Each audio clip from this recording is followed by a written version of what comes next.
नमस्कार, झारखंड के संध्या समाचार में आप सभी का स्वागत है। चलिए जानते हैं आज की दिन भर की मुख्य बड़ी खबरों को। पहली बड़ी खबर की बात करें तो विस्थापितों को लेकर मुख्यमंत्री हेमंत सोरेन का बड़ा बयान। झारखंड विधानसभा के बजट सत्र के दौरान मुख्यमंत्री हेमंत सोरेन ने विस्थापितों को लेकर बड़ा बयान दिया है।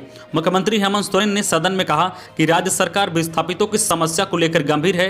उनकी समस्या के निदान को लेकर विस्थापन आयोग का गठन किया जाए या इसका कोई अन्य माध्यम हो सकता है, सरकार इस पर शीघ्र निर्णय लेगी। उन्होंने कहा कि रैयतों को अधिग्रहित जमीन लौटाने का ऐतिहासिक कार्य इस सरकार ने किया है, यह आगे भी जारी रहेगा। इससे पहले विधायक बंधु तिर्की ने विस्थापन आयोग के गठन की मांग की। भाजपा के विधायकों ने इस पर सहमति जताते हुए मुख्यमंत्री से सदन में इस पर अपनी बात रखने की मांग की। बाद में मुख्यमंत्री के जवाब पर भाजपा विधायकों ने कहा कि मुख्यमंत्री ने गोल मटोल जवाब देकर इसे टालने का काम किया है। यह सरकार नहीं चाहती है कि आयोग का गठन हो।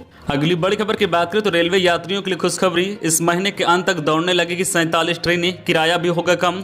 दक्षिण पूर्व रेलवे ट्रेनों का परिचालन सामान्य करने की तरफ कदम बढ़ा रहा है। जोन में अप्रैल की शुरुआत तक 2 चरणों में 47 नियमित ट्रेनों को दौड़ाने का खाका तैयार हुआ है। यह ट्रेन 2 चरणों में चलाई जाएगी। पहले चरण में 29 ट्रेन चलाने की बात की जा रही है। दूसरे चरण में 18 ट्रेन चलेगी। पहले चरण में चलने के लिए प्रस्तावित 29 ट्रेनों की बोगियां और इंजन तैयार कर लिया गया है। रेलवे बोर्ड को प्रस्ताव भेजा गया है। रेलवे बोर्ड से जैसे जैसे हरी झंडी मिलती जाएगी, ट्रेनों को दौड़ाने का काम शुरू कर दिया जाएगा। गौरतलब है कि पिछले साल कोरोना लॉकडाउन में ट्रेनों का परिचालन बंद कर दिया गया था। अब रेलवे बोर्ड के आदेश से धीरे धीरे परिचालन सामान्य किया जा रहा है।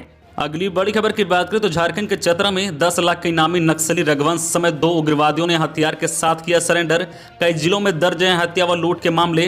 नक्सलियों के खिलाफ पुलिस को लगातार सफलता मिल रही है। झारखंड के चतरा जिले में प्रतिबंधित नक्सली संगठन टीपीएस का कमांडर व 10 लाख का इनामी नक्सली रघुवंश समेत 2 नक्सलियों ने डीसी एवं एसपी के समक्ष आज सोमवार को हथियार के साथ सरेंडर कर दिया है। इनामी नक्सली रघुवंश के खिलाफ चतरा एवं रांची समेत कई जिलों में मामले दर्ज हैं। अगली बड़ी खबर की बात करें तो हाई स्कूल शिक्षक अभ्यर्थियों को हाईकोर्ट का झटका। उम्र सीमा मामले में जेएसएससी के निर्णय को सही बताया। झारखंड के हाई स्कूल शिक्षक अभ्यर्थियों को हाईकोर्ट ने झटका दिया है। झारखंड हाईकोर्ट के जस्टिस एसके त्रिवेदी की अदालत ने शिक्षक नियुक्ति मामले में उम्र को लेकर जेएसएससी के निर्णय को सही बताते हुए प्रार्थी की याचिका को खारिज कर दिया है। इस मामले में पूर्व में दोनों पक्षों की ओर से बहस पूरी होने के बाद अदालत ने फैसला सुरक्षित रख लिया था। इस संबंध में देवघर के रहने वाले अजय कुमार मंडल की ओर से याचिका दाखिल की गई थी। उनका कहना था कि हाई स्कूल के भूगोल शिक्षक नियुक्ति के लिए उन्होंने आवेदन दिया था, लेकिन जेएसएससी ने उनके आवेदन को यह कहते हुए रद्द कर दिया कि उनकी उम्र कट ऑफ डेट से ज़्यादा है। उनका कहना था कि जेएसएससी गलत तरीके से उम्र की गणना कर रही है। जेएसएससी के अधिवक्ता प्रिंस कुमार सिंह का कहना है कि विज्ञापन के शर्तों के अनुरूप ही उनकी उम्र की गणना की गई है। अगली बड़ी खबर की बात करें तो देश में कोविड महामारी खात्मे की ओर हर्षवर्धन। केंद्रीय स्वास्थ्य मंत्री हर्षवर्धन ने कहा कि देश में कोविड महामारी खात्मे की ओर बढ़ रही है। उन्होंने कहा कि लोगों को टीके से जुड़े विज्ञापन पर भरोसा करना चाहिए। यह सुनिश्चित करना चाहिए कि उनके प्रियजनों को समय पर टीका लग जाए। साथ ही टीकाकरण अभियान को राजनीतिक से दूर रखा जाना चाहिए। हर्षवर्धन ने रविवार को एक कार्यक्रम के दौरान यह बातें कही हैं। उन्होंने कहा कि देश में अब तक कोविड के 2 करोड़ से अधिक टीके लगाए जा चुके हैं। टीकाकरण की दर बढ़कर प्रतिदिन 15 लाख हो गई है। उन्होंने कहा कि दूसरे देश के मुकाबले भारत ने कोविड टीकों की तेजी से आपूर्ति की है, जो सुरक्षित है। अगली बड़ी खबर की बात करें तो कल से बदल सकता है मौसम का मिजाज। मौसम का मिजाज मंगलवार से बदल सकता है। इसका ज्यादा असर उत्तर और मध्य झारखंड में होगा। राज्य के शेष हिस्सों में आसमान मुख्यतः साफ रहेगा। मौसम विभाग के अनुसार 12 मार्च को कहीं कहीं गर्जन के साथ हल्की बारिश होने की संभावना है। इससे पूर्व 2 दिनों तक आकाश में बादल छाए रहेंगे। विभाग का पूर्वानुमान है कि राज्य के अगले 3 से 4 दिनों तक दिन और रात के तापमान में 2 से 3 डिग्री सेल्सियस की वृद्धि हो सकती है। अगली बड़ी खबर की बात करें तो एलपीजी गैस के नए कनेक्शन और सिलेंडर बुकिंग नियमों में होगा बड़ा बदलाव। जाने डीलर से अब कैसे कर सकेंगे बुकिंग। आने वाले दिनों में एलपीजी कनेक्शन बिना स्थानीय आवास प्रमाण पत्र के मिलेगा। इससे नए कनेक्शन लेने वाले लोगों को बड़ी राहत मिलेगी। तेल कंपनियों से मिली जानकारी के अनुसार सरकार एलपीजी कनेक्शन को कम से कम दस्तावेज के साथ और बिना स्थानीय आवास प्रमाण पत्र के कनेक्शन देने की योजना तैयार कर रही है। दूसरे शहर में काम के सिलसिले में जाने वाले लोगों के लिए एलपीजी सिलेंडर लेना मुश्किल होता है। इसके अलावा सरकार एलपीजी सिलेंडर को लेकर नियम बदल रही है। नए नियम के अनुसार ग्राहक अब किसी एक डीलर के बदले एक साथ 3 डीलर से गैस बुक कर सकेंगे। अगली बड़ी खबर की बात करें तो रिम्स डायरेक्टर से वार्ता रही बेनतीजा। जूनियर डॉक्टर कार्य बहिष्कार किया, अब केवल इमरजेंसी में इलाज। कल से अनिश्चितकालीन हड़ताल पर जाएंगे।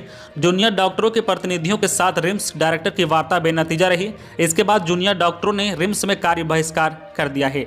2 बजे के बाद रिम्स में ओपीडी को बंद कर दिया गया है। सोमवार को ही स्वास्थ्य विभाग के सचिव के साथ रेसिडेंट डॉक्टरों के प्रतिनिधियों की वार्ता तय की गई थी। रेसिडेंट डॉक्टर एसोसिएशन झारखंड के संयोजक डॉक्टर अजीत कुमार ने बताया है कि अगर वार्ता सकारात्मक नहीं होती है तो जूनियर डॉक्टर अनिश्चितकालीन हड़ताल पर जाएंगे। ओपीडी के बाद अन्य सेवाओं को भी बाधित किया जाएगा। उन्होंने बताया कि रिम्स के अलावा राज्य के सभी मेडिकल कॉलेज में जूनियर डॉक्टरों ने कार्य बहिष्कार शुरू कर दिया है। आईएमए के संयुक्त सचिव डॉक्टर अजीत ने बताया है कि वर्ष 2016 से 2019 तक के 7वें वेतनमान के आधार पर बकाया वेतन भुगतान की मांग लगातार रेसिडेंट डॉक्टर कर रहे हैं, लेकिन स्वास्थ्य विभाग और रिम्स के अधिकारियों ने चुप्पी साध रखी है। अगली बड़ी खबर की बात करें तो रांची रेलवे स्टेशन पर महिलाओं ने दिखाया हुनर। महिला दिवस पर स्टेशन मैनेजर से लेकर सफाई और सुरक्षा का संभाला जिम्मा। 8 घंटे में 25 ट्रेनों का सफलतापूर्वक किया संचालन। अंतर्राष्ट्रीय महिला दिवस पर रांची रेलवे स्टेशन पर महिला कर्मचारियों ने अपनी कामयाबी का लोहा मनवाया। यहाँ पहले शिफ्ट में सुबह 6 बजे से दोपहर 2 बजे तक ट्रेन ऑपरेशन से लेकर संचालक तक और टिकटिंग से लेकर पैनल तक की जिम्मेदारी महिलाओं ने संभाला। चंदा कुमारी कचप्पा ने जहां एक दिन के लिए स्टेशन मैनेजर की जिम्मेदारी संभाली तो झारखंड की पहली महिला लोको पायलट दीपाली अमृत ने रांची से टोरी तक सवारी गाड़ी को चलाकर ले गई। टिकट काउंटर से लेकर ट्रेन के लोकेशन को ट्रेस और उन्हें सही ट्रैक पर संचालित करने वाले पैनल की जिम्मेदारी से लेकर स्टेशन की सुरक्षा और सफाई तक जिम्मेदारी महिलाओं के हाथ में थी। चंदा कुमारी ने बताया कि 8 घंटे में सवारी और मालगाड़ी को मिलाकर 25 गाड़ी रांची स्टेशन पर आई, जिसका संचालन उन्होंने किया।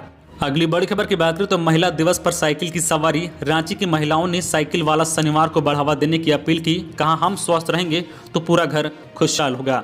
महिला दिवस के अवसर पर सोमवार को रांची के मोराबादी मैदान में स्मार्ट साइकिल रैली का आयोजन किया गया। इसमें दर्जनों की संख्या में महिलाएं शामिल हुई। उन्होंने कहा कि महिलाओं को परिवार का ध्यान रखने के लिए अपना ध्यान रखना भी जरूरी है।